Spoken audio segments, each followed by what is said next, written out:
श्री कृष्ण गोविंद हरे मुरारी।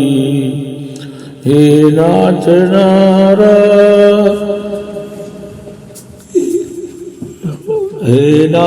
नारायण वासुदेवा। श्री कृष्ण गोविंद हरे मुरारी। हे नाथ नारायण वासुदेवा।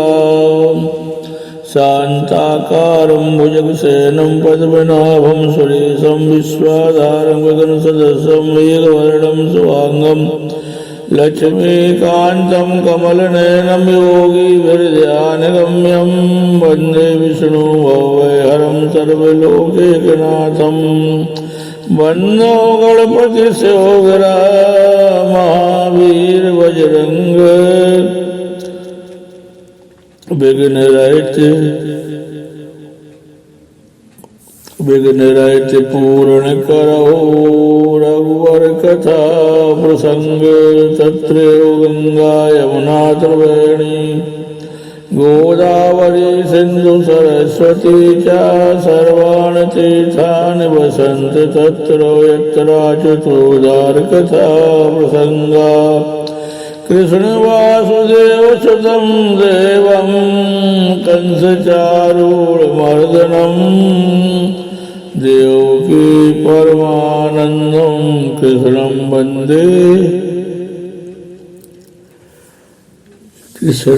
वन्दे जगद्गुरुम् अखण्डमण्डलाकारं व्याप्तेन चराचरम् तद्पदं दर्शितं येन तस्मै श्रीगुरुवे नमः। गुरो ब्रह्मा गुरो विष्णु गुरो देवो महेश्वरा। गुरु साक्षात् परं ब्रह्म तस्मै श्रीगुरुवे नमः।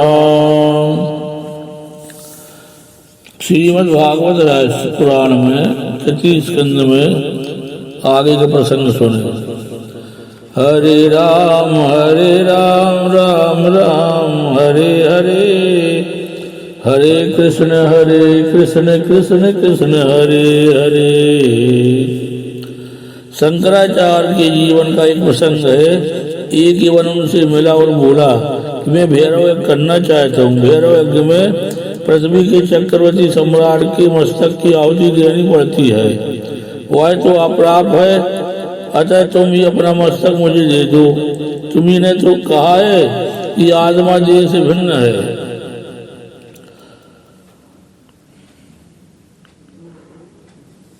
परमात्मा से भिन्न है। देह दान से तुम मर नहीं जाओगे, अतः मस्तक मुझे दे दो। शंकराचार्य ने कहा मेरे शारीरिक मस्तक से अगर तेरा काम बन सकता है तो ले जा।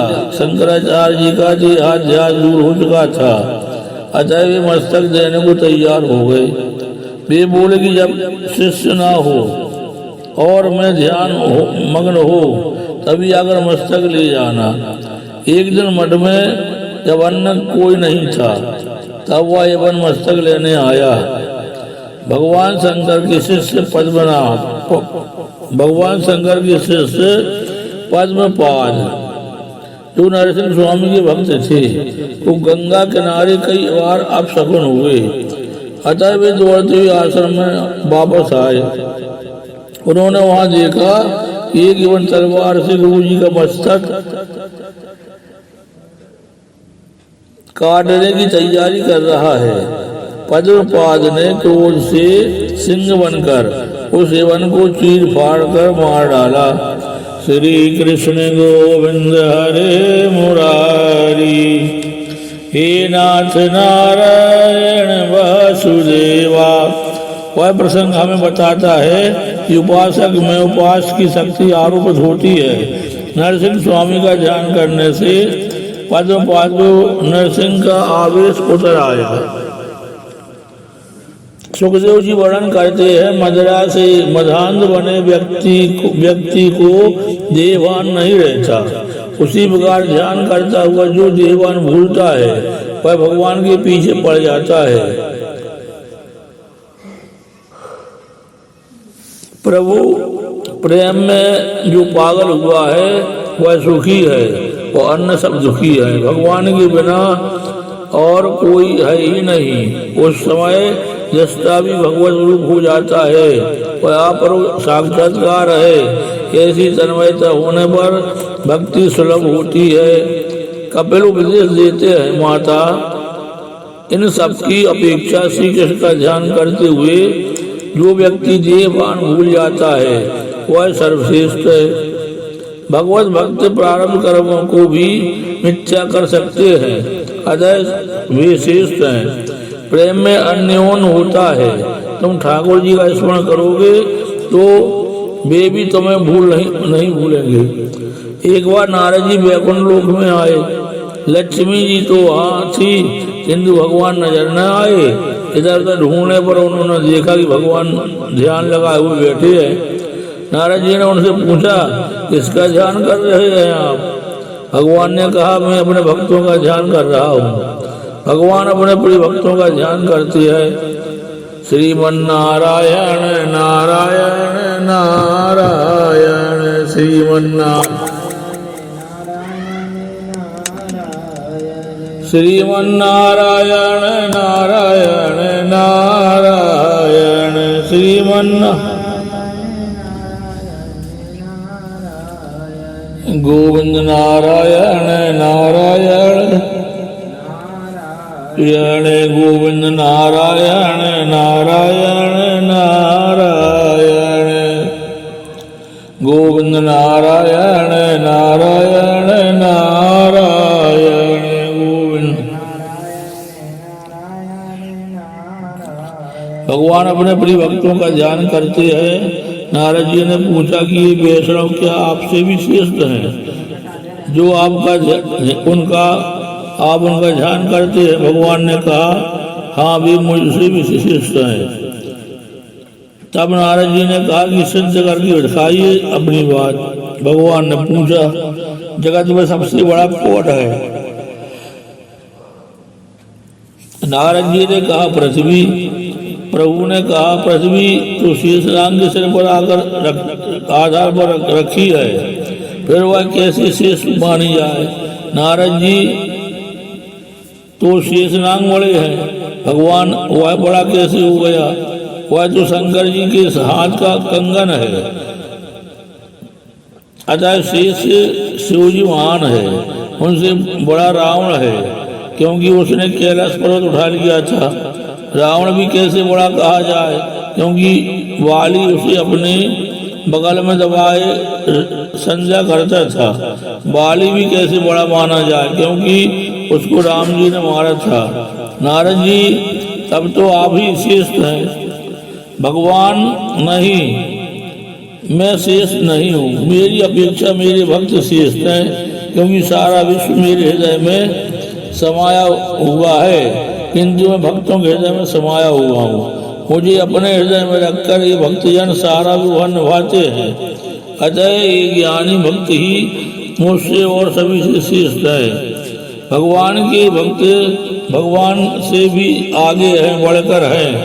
श्रीमन नारायण नारायण नारायण श्रीमन नारायण नारायण नारायण श्रीमन नारायण नारायण नारायण श्रीमन नारायण नारायण नारायण गोविंद नारायण नारायण नारायण गोविंद नारायण नारायण नारायण। राम से अधिक राम कर दासा, मेरे निष्काम भक्त किसी भी प्रकार को मुक्ति की इच्छा नहीं करते। बिना मेरी सेवा वे कोई भी इच्छा नहीं करते। सालो चसार शास्त्री सामीप सारूपे कत्तमप्युत दीपमानम न मोयंती बिना मत सेवनम जना। मेरे निष्काम भक्त मेरी सेवा को छोड़कर सारूप शास्त्री सामीप सारूप और सहज मुक्ति को भी स्वीकार नहीं करते। नरसिंह मेहता ने गाया है, हरि ना जन तो मुक्ति न मांगे, मांगे जन्म जन्म अवतार रे। नित सेवा नित कीर्तन, ओछौ निरखवानंद कुमार रे।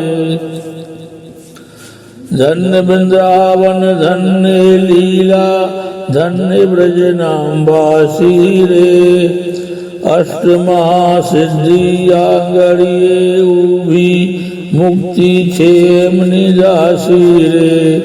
भूतल भक्ति पदारथ मोटू, ब्रह्मलोक माम नाही रे। हरि ना जन तो मुक्ति न मांगे, मांगे जन्म जन्म अवतार रे। भूतल भक्ति पदारथ मांगो, ब्रह्मलोक माम नाही रे। अर्थात हरिजन मुक्ति नहीं, जन्म जन्म में अवतार चाहते हैं कि जिससे प्रभु की नित्य सेवा कीर्तन उत्सव करके नंद कुमार का दर्शन किया जा सके। वृंदावन धन्य है, लीला धन्य है, और भी ब्रजवासी भी धन्य है कि जिनके आंगन में अष्ट महासिद्धि खड़ी है और मुक्ति जिनकी दासी है। ब्रह्मलोक में भी जो प्राप्त नहीं हो सकता, ऐसा शेष पदार्थ पंक्ति केवल पृथ्वी पर ही प्राप्त है। जय वृंदावन, जय श्री कृष्णा, जय श्री कृष्णा, जय श्री वृंदावन। श्याम सुंदर मदन मोहन, राधिका रमण। जय श्री राधे, जय श्री कृष्णा, जय श्री वृंदावन। श्याम सुंदर मदन मोहन, राधिका रमण। जल्दी बोलो, जय श्री राधे, जय श्री कृष्ण, जय श्री वृंदावन। श्याम सुंदर मदन मोहन, राधिका रमण। श्री कृष्ण गोविंद हरे मुरारी, हे नाथ नारायण वासुदेवा। श्री कृष्ण गोविंद हरे मुरारी, हे नाथ नारायण वासुदेवा। श्री कृष्ण गोविंद हरे मुरारी, हे नाथ नारायण वासुदेवा। श्री कृष्ण गोविंद हरे मुरारी, हे नाथ नारायण वासुदेवा। श्री कृष्ण गोविंद हरे मुरारी, हे नाथ नारायण वासुदेवा। श्री कृष्ण गोविंद हरे मुरारी, हे नाथ नारायण वासुदेवा।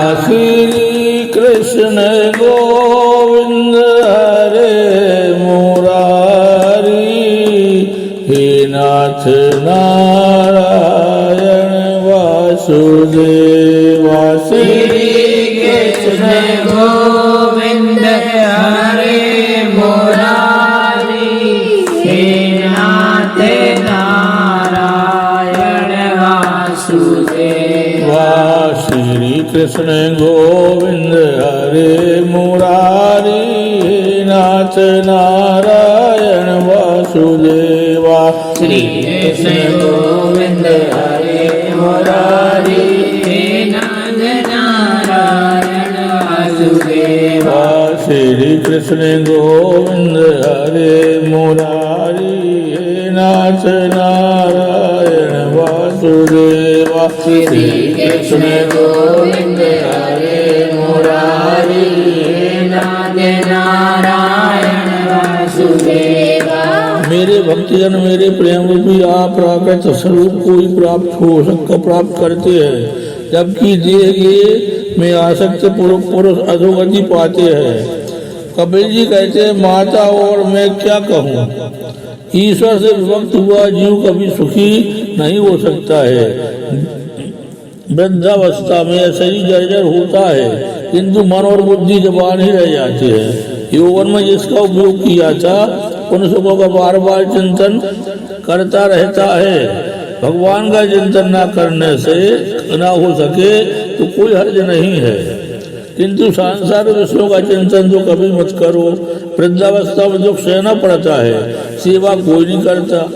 यदि तुम अपने माता पिता की सेवा करोगे तो तुम्हारी वृद्धावस्था में तुम्हारी संतान तुम्हारी सेवा करेंगी। माता पिता गुरु अतिथि और सूर्य, ये चार इस संसार के प्रत्यक्ष देव हैं। माता पिता गुरु अतिथि और सूर्य, ये चार संसार के प्रत्यक्ष देव है, उनकी सेवा करो। मनुष्य के पास वृद्धावस्था में धन नहीं होगा तो उनकी दशा कुत्ते जैसी होगी। गृहपाल इवाहरण, वृद्धावस्था में दुखी होने पर भी ममता नहीं छूटती। औरों को सुखी करोगे तो सुखी होगे। वृद्धावस्था में शरीर कैसा होता है दुर्बल हो जाने पर सत्संग और भजन करने से मन और जीव युवा होंगे। शरीर भले दुर्बल हो जाए किंतु सत्संग करने भजन करने से मन और जीव युवा होंगे। श्री राम जय राम जय जय राम, श्री राम जय जय राम। वृद्धावस्था में आयु बड़ी सताती है। पाचन शक्ति के ठीक न होने पर भी बार बार खाने की इच्छा होती है। शरीर ठीक रहे तब तक बाजी हाथ में है। इतने में प्रभु को प्रसन्न करोगे तो बेड़ा पार हो जाएगा। बूढ़ा खटिया पर पड़ा है, मल शुद्धि भी शेष मरी करनी पड़ती है। कुछ पापी लोगों को इसी लोग में रख यातना भुगतनी पड़ती है। मृत्यु के 6 मास पहले अमृत का स्वरूप में दर्शन होता है। अति पापी को वृद्धावस्था में अमृत दिखाई देता है। जिनके लिए पानी की तरह पैसे बहाए हों, वे ही लोग उस मरण के किनारे पहुंचे हुए बूढ़े के मरण की बेसब्री से राह देखते हैं। मरते मरते हमें कुछ देता जाएगा, ऐसा सोचकर ही आप वर्ग उसकी सेवा करता है। सभी स्वार्थी रिश्तेदार पहुंचते हैं। रिश्तेदारों को भागवत ने लोमड़ी कुत्तों का सा कहा है। पुत्रियां भी बड़ी लालची होती हैं। पिता की बीमारी खबर सुनते ही दौड़ आती हैं। पिताजी, मैं आपकी मणि मुझे नहीं पहचाना, किंतु मणि बहन को भी उजाला दे नहीं सकी। वह बूढ़ा रो रहा है। वह जानता कि स्त्री या संतान कोई साथ नहीं जाएंगे, मुझे अकेले ही जाना पड़ेगा। फिर भी विवेक नहीं आ पाता। यमदूत जीवात्मा को देह में से बाहर खींच निकालते हैं। अंत काल में 2 यमदूत आते हैं, पूर्ण पुरुष और पाप पुरुष। दोनों यमदूत जीवात्मा को मारते हैं। पूर्ण पुरुष जीव से कहता है कि पुण्य करने का तुझे अवसर दिया गया था, फिर भी तूने पुण्य नहीं कमाया। मरते समय यूं बड़ा ही छटपटाता है। यमदूतों की गति पग से आंख तक होती है। ब्रह्मरंध्र में जो अपने प्राण को स्थिर कर रख सकता है उसका यमदूत कुछ नहीं कर सकती। मृत्यु के पूर्व जन्म याद नहीं आता। स्थूल शरीर के अंदर सूक्ष्म शरीर होता है और सूक्ष्म शरीर के अंदर कारण शरीर, सूक्ष्म शरीर के अंदर रहती हुई वासनाएं ही कारण शरीर है। यमदूत जीवात्मा को उसके साथ ही यमपुरी ले जाते हैं। अतिशय पापी व्यक्ति के लिए यमपुरी का मार्ग भयंकर होता है। पापी को गर्भवालू पर चलना पड़ता है। जीवात्मा को के द्वारा किए गए पापों की सूची यम की राजसभा में चित्रगुप्त सुनाते हैं। 14 साक्षी भी उपस्थित किए जाते हैं। वे साक्षी हैं पृथ्वी, चंद्रमा, सूर्य आदि। जीवात्माओं को उसके पापों के अनुसार नरक दंड दिया जाता है। यदि किसी के पाप पुण्य समान हो तो उसे चंद्रलोक में भेजा जाता है। पुण्य के समाप्त होने पर जीव को फिर मनुष्य लोक में जन्म लेना पड़ता है। कई जन्म मरण का जो उसे भुगतान करना पड़ता है। वृंदावन में एक महात्मा रहते थे। वे एक बार ध्यान में बैठे थे कि एक चूहा उनकी गोद में छिप गया, क्योंकि उसके पीछे बिल्ली दौड़ रही थी। महात्मा ने दया से उस चूहे को कहा, तू जैसा चाहे वैसा तुझे बना दूं। चूहे की बुद्धि भी आखिर कैसी हो सकती है। उसने सोचा कि मैं बिल्ली बन जाऊं तो फिर किसी भी ओर से कोई डर नहीं रहेगा। चूहे की मांग पर महात्मा ने उसे बिल्ली बना दिया। एक बार उस बिल्ली का एक कुत्ते ने पीछा किया तो उसने कुत्ता बनना चाहा, वह कुत्ता हो गया। जंगल में एक बार एक शेर ने उसका पीछा किया तो महात्मा से शेर बनना चाहा, महात्मा ने शेर बना दिया। अब उसकी मति भ्रष्ट हो गई और हिंसक वृत्ति जागृत हुई। उसने सोचा कि मैं इस महात्मा को खा जाऊं, अन्यथा वे कहीं मुझे फिर चूहा न बना दे। अब वह महात्मा को खाने के लिए आया तो महात्मा ने कहा कि तू मुझे ही खाना चाहता है। उन्होंने बाघ को फिर से चूहा बना दिया। यह कथा केवल चूहा बिल्ली की नहीं है, हमारी भी है। वह जीव कभी चूहा था, बिल्ली था और अब मानव हो गया और तो कहने लगा कि मैं ईश्वर को नहीं मानता, धर्म मुझे स्वीकार नहीं है। तब भगवान भी सोचते हैं कि अब तू जो कहाँ जाएगा, मैं तुझे फिर चूहा बिल्ली बना दूंगा। अतः मनुष्य जन्म में जीव ईश्वर को पहचानने और प्राप्त करने का प्रयत्न नहीं करेगा तो फिर उसे पशु ही बनना पड़ेगा। श्री कृष्ण गोविंद हरे मुरारी, हे नाथ नारायण वासुदेव। श्री कृष्ण गोविंद हरे मुरारी, हे नाथ नारायण वासुदेव। पशु पक्षियों के अवतारों में कई प्रकार के कष्ट सहन करने के बाद जीव मनुष्य होने पाता है। गर्भाधान के दिन जीव पानी के बुलबुले सा सूक्ष्म होता है। 10 दिनों के बाद वह फल सा बड़ा होता है। 1 मास के बाद गर्भ सिर वाला होता है।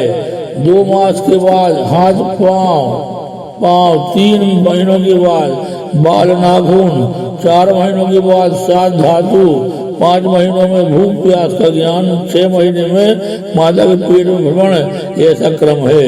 अनेक जंतु उत्पन्न हो सके ऐसे विष्टामूत्र से भरे हुए भाग में जीव को रहना पड़ता है। जंतु के काटने से वह मूर्छित हो जाता है। माता के द्वारा खाई गई मिर्ची, कटु खट्टा कर्म आदि आहार से भी उसके अंगों में वेदना होती है। इसी तरह गर्भ में वह कई प्रकार के कष्ट झेलता है। पिंजरे में बंद पक्षी की भांति वह कुछ भी करने में असमर्थ है। 7वें महीने में जीवात्मा को पूर्व जन्म का ज्ञान होता है। वह गर्भ में प्रभु की स्तुति करता है, नाथ मुझे बाहर निकालो। गर्भवास और नरकवास एक समान ही है। मुझे बाहर निकालोगे तो मैं आपकी सेवा करूंगा, भक्ति करूंगा। गर्भ में जीव ज्ञानी होता है। भगवान के आगे वह अनेक प्रतिज्ञाएं करता है। मुझे बाहर निकालिए, मैं बड़ा दुखी हूँ। प्रसव समय की पीड़ा के कारण वह पूर्व का ज्ञान भूल जाता है। जीव अनादिकाल से बाल्यावस्था में, यौवन में और वृद्धावस्था में दुख झेलता आया है। जन्म मरण के दुख एक ही समान भयंकर है, उनका कभी अंत नहीं हो पाता। जन्म होते ही माया का स्पर्श हो जाता है। संसार में माया किसी को नहीं छोड़ती। जीव एक ही वस्तु से प्रेम करे तो ईश्वर खुश होते हैं। जीव बाल्यावस्था में माता से, फिर खिलौनों से प्रेम करता है, फिर वह बड़े होने पर पुस्तकों से प्रेम करने लगता है, पुस्तकों का मुंह भरते भरते रुपये पैसे से प्रेम करने लगता है, फिर पत्नी से प्रेम करने लगता है। उससे वह कहता है कि मैं तेरे लिए हजारों रुपये खर्च कर सकता हूँ, वह पत्नी के इशारों पर नाचने लगता है। किंतु पत्नी प्रेम भी हमेशा नहीं रहता, 2-4 बच्चों के होने पर व्याकुल हो जाता है। संतानों के होने पर पत्नी का मोह घटने लगता है। प्रभु की माया बड़ी ही विचित्र है। विवाहित भी पछताता है और अविवाहित भी पछताता है। अनेक जन्म में यह जीव भी इसी तरह भटकता आया है। अतः कपिल भगवान कहते हैं, माता अब भी तुझे कब तक भटकना है? अपने मन को संसार के विषयों से हटाकर प्रभु में स्थित करो। परमात्मा के चरणों का आश्रय ग्रहण करके जन्म के चक्र से जो मुक्त हुआ है उसी का जीवन सफल हुआ है, ऐसा मानो। माता को उपदेश देकर कपिल भगवान वहां से चलने लगे। माता जी से आज्ञा मांग ली जाने के लिए। श्री कृष्ण गोविंद हरे मुरारी, हे नाथ नारायण वासुदेवा। कपिल भगवान कलकत्ता के समीप संगम तीर्थ पर आए। आज भी उनके वहाँ दर्शन होते हैं। समुद्र ने कपिल नारायण का स्वागत किया। श्रीमन नारायण नारायण नारायण, भजमन नारायण नारायण नारायण, कपिल नारायण नारायण नारायण, कपिल नारायण नारायण नारायण। माता देवहूति सरस्वती के किनारे जा विराजी स्नान करती है, ध्यान करती है।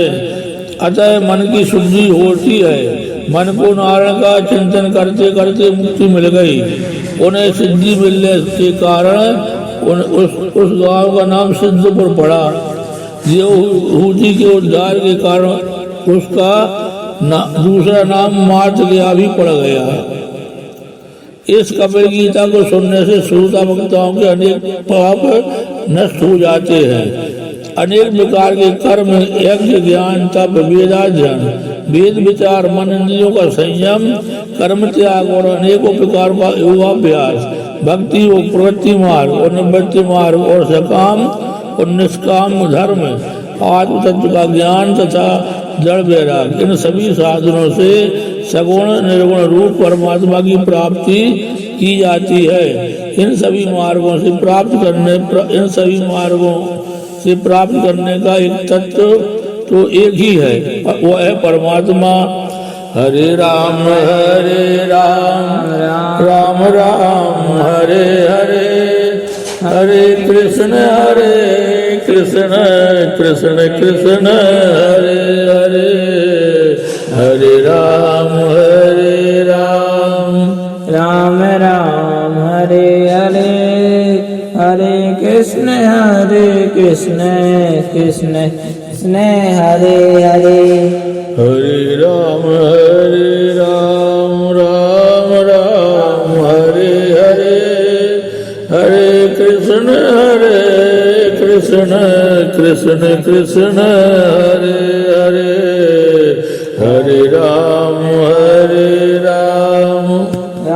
राम हरे हरे, हरे कृष्ण कृष्ण कृष्ण हरे हरे। अगली कथा है चतुर्थ स्कंद में। प्रथम स्कंद में अधिकार का वर्णन किया है। भागवत का श्रोता कैसा होना चाहिए आदि बातें बतलाई गई है। दूसरे स्कंद में ज्ञान लीला बतलाई है। मृत्यु जब समीप आ गई हो तब जीव कैसा व्यवहार करे, उस समय मनुष्य समाज का क्या कर्तव्य है आदि का ज्ञान गुरु ने द्वितीय स्कंद में दिया है। पात्रता के अभाव में ज्ञान टिकता नहीं, सुपात्र के अभाव में ज्ञान शोभा नहीं पाता। धन और ज्ञान सुपात्र के बिना शोभा नहीं देते। जब तक ज्ञान क्रियात्मक नहीं होगा तब तक वह अज्ञान जैसा ही होता है। बहुत जानने की अपेक्षा तो जितना जान लिया है उसे जीवन में उतारने का प्रयत्न करना चाहिए। ज्ञान जब तक क्रियात्मक न बन जाए तब तक उसकी कोई कीमत नहीं होती। जब ज्ञान क्रियात्मक होता है तभी वह शांति देता है। ज्ञान को शब्द रूप ही मत रहने दो, उसे क्रियात्मक बनाओ। विचार करने पर ज्ञान होता है कि ज्ञान का अंत कभी ना हुआ है न कभी होने वाला ही है, परंतु ज्ञान जब क्रियात्मक बनता है तभी शांति मिलती है। गुरु के द्वारा दिए ज्ञान को क्रिया में और जीवन में किस प्रकार उतारना चाहिए, यह बात 30 स्कंद में बताई गई है। ज्ञान और क्रिया का मधुर मिलन कैसे करना चाहिए, यह बात 30 स्कंद में बताई गई है। कपिल अर्थात जो जितेंद्रिय है वही ज्ञान को पचा सकता है। विलासी जन ज्ञान का अनुभव नहीं कर सकते। वेदांत ज्ञान का अधिकार सबको नहीं है। वेद ज्ञान का अधिकार वृक्ष को ही है। वेद का संहिता भाग मंत्र रूप है, ब्राह्मण संहिता का भाष्य है। आरण्यक में उपनिषद आते हैं। अत्यंत साधु जीवन बिताने वाले ऋषि को चिंतन करते हैं, वह उपनिषद है, वही वेदांत है। देव का अंत ही वेदांत है। अंत का अर्थ है समाप्ति, वेद की समाप्ति उपनिषद है। वैराग्य और संयम के अभाव में ज्ञान पचता नहीं है। उस ज्ञान को जीवन में उतार कर भक्तिमय जीवन बिताने वाले जन बहुत ही बिरले हैं। ज्ञान प्राप्त करना हो तो सरस्वती के किनारे रहना पड़ेगा, करदम होना पड़ेगा। आप करदम बनेंगे तो आपकी बुद्धि देवहूति बनेगी, अर्थात आप जितेंद्रिय बनेंगे तो आपकी बुद्धि निष्काम बनेगी। ज्ञान सिद्ध होगा, ज्ञान के सिद्ध होने के बाद पुरुषार्थ सिद्ध होगा। अतः चौथे स्कंद में ऐसे 4 पुरुषार्थ की कथा कही है। तृतीय स्कंद में सर्ग लीला थी और इस चौथे स्कंद में विसर्ग लीला है। पुरुषार्थ 4 है, धर्म, अर्थ, काम और मोक्ष। अतः चौथे स्कंद में 4 प्रकरण है, धर्म, अर्थ, काम और मोक्ष। धर्म प्रकरण में 7 अध्याय है। 7 प्रकार की शुद्धि होने पर धर्म की सिद्धि होती है। देश शुद्धि, काल शुद्धि, मन शुद्धि, देह शुद्धि, विचार शुद्धि, इंद्रिय शुद्धि और द्रव्य शुद्धि। श्री कृष्ण गोविंद हरे मुरारी, हे नाथ नारायण वासुदेव। श्रीमद् भागवत मैया की जय। कृष्ण कन्हैया लाल की जय। श्री कृष्ण गोविंद हरे मुरारी, नाथ नारायण वासुदेवा। श्री कृष्ण गोविंद हरे मुरारी, हे नाथ नारायण वासुदेवा। श्री कृष्ण गोविंद हरे मुरारी, हे नाथ नारायण वासुदेवा। चतुर्स्कंद में वाणी को ही विराम। बोलो श्री भगवान की जय।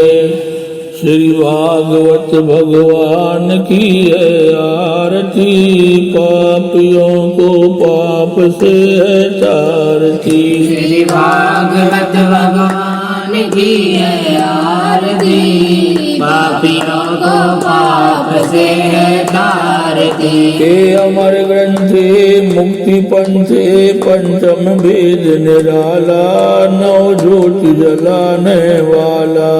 हरि नाम यही, हरि नाम यही, जग मंगल की आरती। पापियों को पाप से है तारती। श्री भागवत भगवान की है आरती, पापियों को पाप से है तारती। ये शांत गीत पावन पुनीत, पापों को मिटाने वाला, हरि रस दिखाने वाला।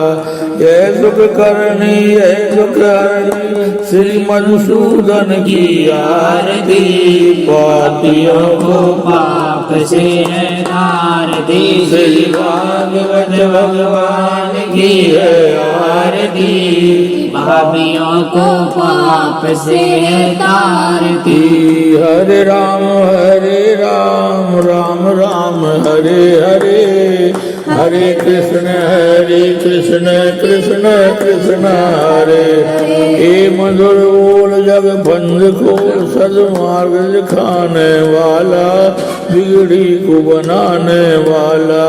श्री राम यही घनश्याम यही प्रभु की महिमा की आरती, पापियों को पाप से है तारती। श्री भागवत भगवान की है आरती, पापियों को पाप से है तारती। बोलो भागवत मैया की जय, कृष्ण कन्हैया लाल की जय, पूज पाए डोगरी जी महाराज की जय, धर्म की जय, धर्म की जय हो। अधर्म का नाश, प्राणियों में सद्भावना हो, विश्व का कल्याण हो। बोलो भागवत मैया की जय। भक्तिहीनम क्रियाहीनम ज्ञानहीनम सुरेश्वरा, यद पूजितम मया देव परमूर्त तदस्तमे, यदक्षर पद मात्राहीनम तु यद भवेत् तत् सर्वं सामद प्रसीद परमेश्वरा।